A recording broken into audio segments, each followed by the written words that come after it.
Saham, itu apa sih? Mungkin banyak dari kalian yang masih bingung dengan istilah ini. Halo teman-teman, jadi gini, saham itu kayak potongan kecil dari sebuah perusahaan. Bayangkan kalian punya kue besar, dan saham itu adalah potongan kecil dari kue tersebut. Kalau kalian beli saham, kalian jadi pemilik sebagian kecil perusahaan itu. Artinya, kalian berhak atas sebagian keuntungan perusahaan tersebut. Seru kan? Nah, sekarang pertanyaannya, gimana sih cara beli saham ini? Apakah sulit atau mudah? Tenang, aku kasih tahu caranya. Pertama-tama, kalian harus punya modal dulu. Modal ini bisa berupa uang yang kalian sisihkan setiap bulan. Modal ini kayak tiket masuk buat ikutan main saham. Tanpa modal, kalian nggak bisa mulai investasi.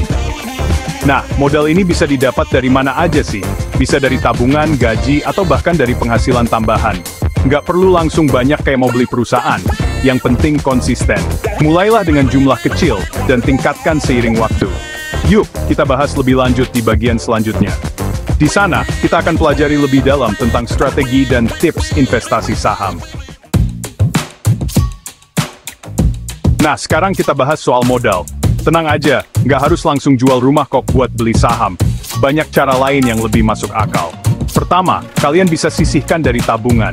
Tiap bulan sisihkan sedikit, lama-lama juga ngumpul kan?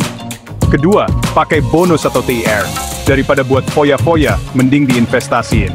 Ketiga, cari pemasukan tambahan, misalnya jualan online atau jadi freelancer.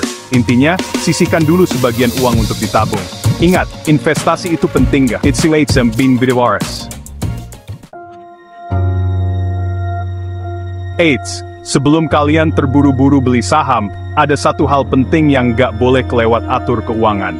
Mengatur keuangan adalah langkah pertama yang harus kalian lakukan sebelum terjun ke dunia investasi saham. Ini penting banget teman-teman, biar investasi kalian aman dan terkendali. Pertama, buat anggaran. Anggaran ini akan membantu kalian mengetahui berapa banyak uang yang bisa dialokasikan untuk investasi, tanpa mengganggu kebutuhan sehari-hari. Catat pengeluaran dan pemasukan kalian setiap bulan. Dengan mencatat ini, kalian bisa melihat pola pengeluaran dan menyesuaikan anggaran jika diperlukan. Kedua, sisihkan dana darurat. Ini penting buat jaga-jaga kalau ada kejadian tak terduga.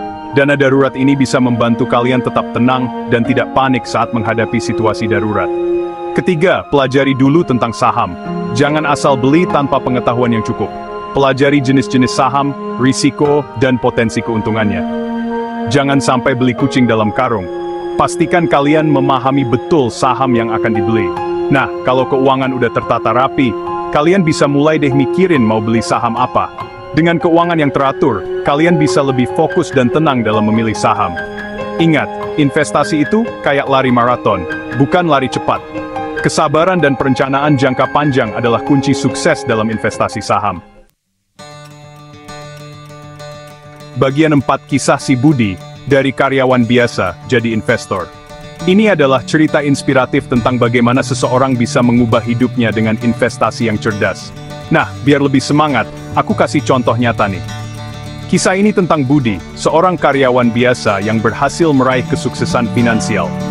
Kenalin Budi, seorang karyawan biasa yang berhasil beli saham berkat atur keuangan yang baik. Gimana caranya? Yuk, kita simak langkah-langkah yang dia ambil. Pertama, Budi sisihkan 10% gajinya setiap bulan buat ditabung. Ini adalah langkah awal yang sangat penting untuk membangun modal investasi.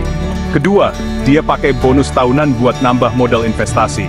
Dengan cara ini, dia bisa mempercepat pertumbuhan investasinya. Ketiga, dia rajin belajar tentang saham di waktu luang. Budi selalu update dengan informasi terbaru dan tren pasar. Setelah beberapa tahun, Budi berhasil beli rumah impian dari hasil investasinya. Keren kan? Ini membuktikan bahwa dengan disiplin dan pengetahuan, siapapun bisa. Bagian 5. Tips buat pemula. Yuk mulai investasi saham. Buat kalian yang masih pemula, aku punya beberapa tips nih. Pertama, mulai dari kecil aja dulu, nggak perlu langsung banyak. Kedua, diversifikasi portofolio. Jangan taruh semua telur dalam satu keranjang. Ketiga, investasi untuk jangka panjang. Ingat, investasi saham itu ada risikonya. Tapi, dengan pengetahuan dan strategi yang tepat, kalian bisa meminimalisir risiko dan meraih keuntungan maksimal. Yuk, mulai investasi sekarang.